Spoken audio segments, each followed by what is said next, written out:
Because, Mr. Speaker, I don't know what for happens following when my a channel, cabinet and I'm secretary ready to comes share with with a you half-baked something I answer just discovered or from a the Senate kindergarten-like answer. discussions.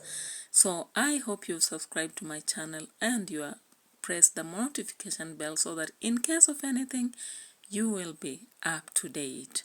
So from Newsline, recently when I was following the parliamentary discussions in the Senate, the House of Greatness, I realized something about the protection of employees On the who following, go to ask the to work Cabinet Secretary abroad. for Labor and Social Following the Protection, recent one, agreements what that are have the been roles of National bilateral with Employment Authority Kenya NEA agreeing in the to work recruitment of together with Kenyans Germany seeking to job create jobs for opportunities Kenyans, in foreign the Senate countries? have And been could the up to Cabinet task to Secretary question so many state things the that have been requirements to be happening. met by So recruitment agency permitted to operate actually, the by NEA questions are: in the what country? rules dictate B, company Mr. hiring? Speaker, Who has could the Cabinet benefited? Where Secretary is the list of those provide a companies? list of And recruitment what agencies can be done to those who cleared have by missed? Now, National let's Employment listen to Authority, Chelege, and what the steps senator are used to from ensure that Nandi. all companies registered under National Employment Authority Integrated Management System, NIEMIS, are monitored and regulated? Mr. Speaker, Part C,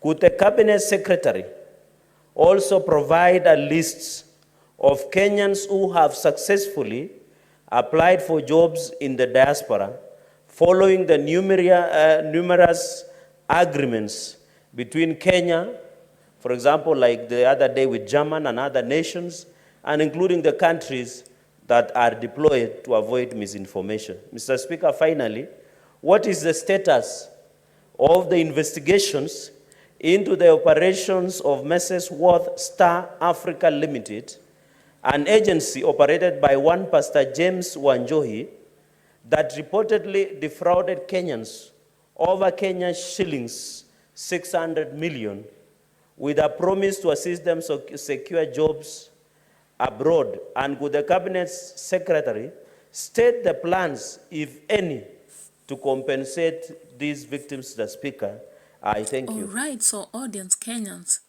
do you know the gist of this? The National Employment Authority recruitment of Kenyans for jobs in the diaspora is well stated in our documents. It is, and I'm going to go through them quickly, to advise on the formulation of employment policies and strategies for national and county governments, facilitate the employment placement of job seekers internationally, and facilitate the implementation of national policies on employment. There is also a secretariat to the vetting committee, licensing and accreditation of private employment agencies, regulation of the activities of private employment agencies, collection, analysis, and dissemination of labor market information, building the capacities of private employment agencies, sensitizing and advising job seekers, handling complaints from job seekers, promoting ethical recruitment, and cancelling the registrations of an employment agency that fails to observe the provisions of the existing laws and regulations.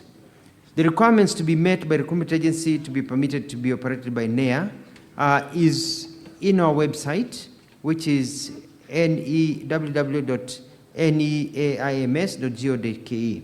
But I've also listed them here for Senator Cherengai.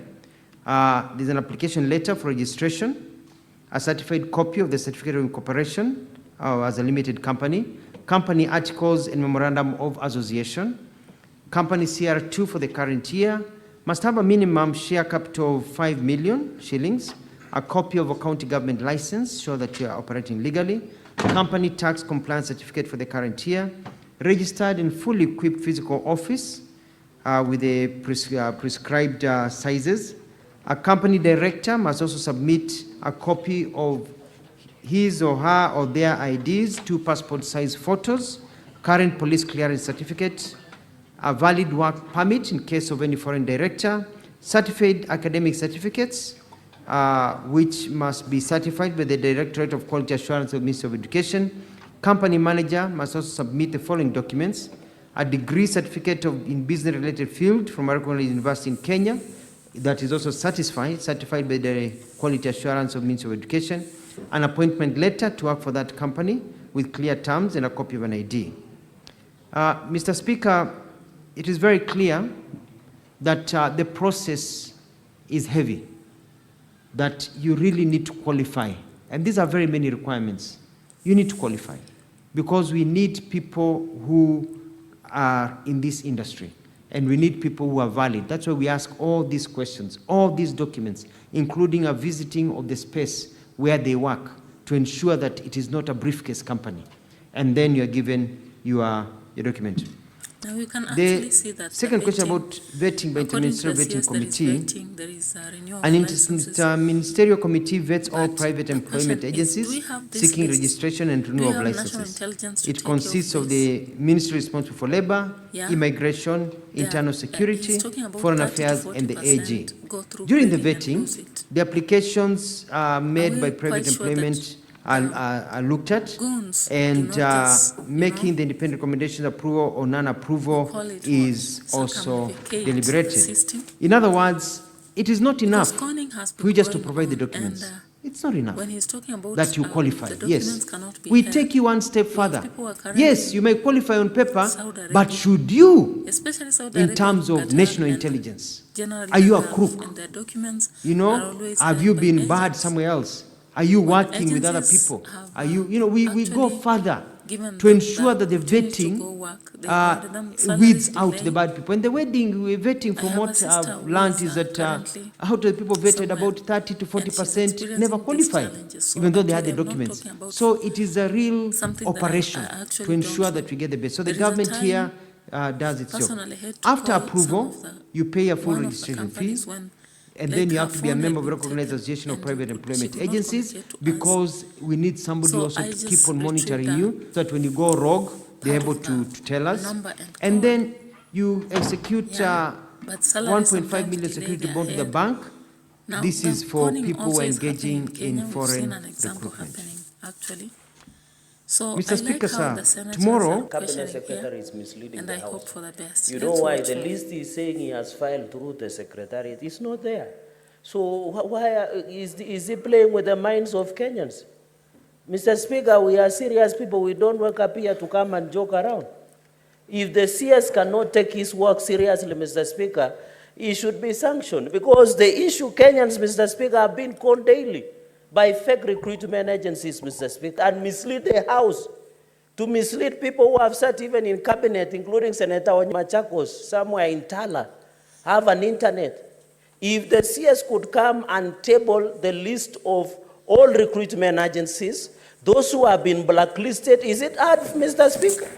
How can they go to website? No wonder, Mr. Speaker, everybody is gone. Can the CS, Mr. Speaker, even in Meru where you come from, can the CS table the agencies that have been cleared to do recruitment, that have been blacklisted, Mr. Speaker, that are pending clearance? Then I can have satisfaction of my response to us. Otherwise, if it doesn't table, Mr. Speaker, then we are gerrymandering with the lives of Kenyans. You know the country are less than 1%, Mr. Speaker. So it is not fair, Mr. Speaker, that you allow the CS to slide with. No, the CS will answer your question. As far as I know with my records, I signed the list. I attached it, and it was delivered to Parliament.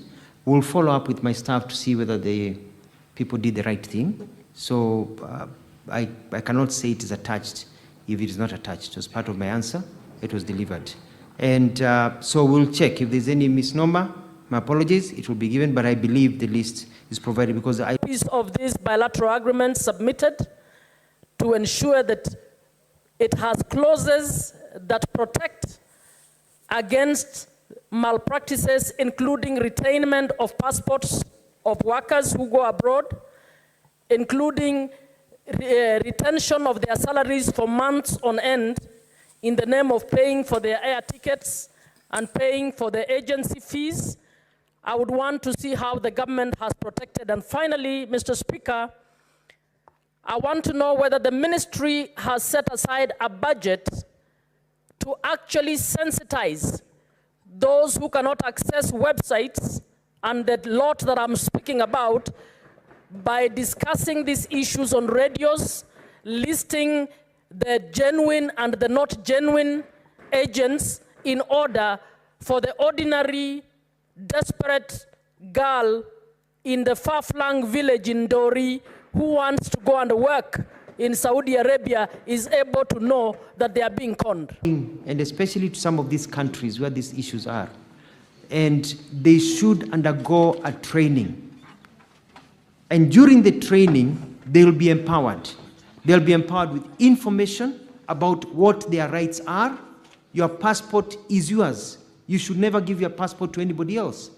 You give your passport maybe to the agent as they are processing, but they give it back to you before you leave the country. Nobody should hold your passport. Doing to make sure that the physically challenged people, in some cultures, Honorable Madam Speaker, these people face some cultural stigma, such that they don't even come out to register for benefits, maybe in the government. What initiative is the ministry trying to undertake to make sure that these people are whipped into registering so that they can benefit from your ministry? Number two, Honorable Speaker, we have seen very old people travel to far-flung places in search of these benefits. What is the ministry doing to make sure that they devolve these services very close to the people who are... And how we are bringing them all aboard, and how their families, and we've got teams on the ground. And I requested you that if a member of parliament knows somebody who is not in the system, not only the disabled, but also other vulnerable, children and the aged, to let me know, and we're going to handle. We had a big discussion. When I walked in, that is actually what you said. You said that it's not possible for you to avail information so that we can know who has received social protection money. The reason for that, CS, is because the people of Kisii County that I represent have been asking me to give them the names of the people from the wards all the way to the sub-counties. How many people does the Kenyan government provide finances to or pay the monthly stipend to from all our wards and all our sub-counties? CS, I believe that the law doesn't stop you, because essentially the argument you're making is that you cannot disclose that information, and I believe that could also be the clever way on how you're trying to justify and say that you can't give us the names of the people who have gotten jobs ever since the government started signing the bilateral agreements. CS, we want that list. The reason why we want that list is that Kenyans, we have a bad habit. When we are given an opportunity to look for things which we call Kenyan, we only share them with our tribes and our friends, our cousins and our families.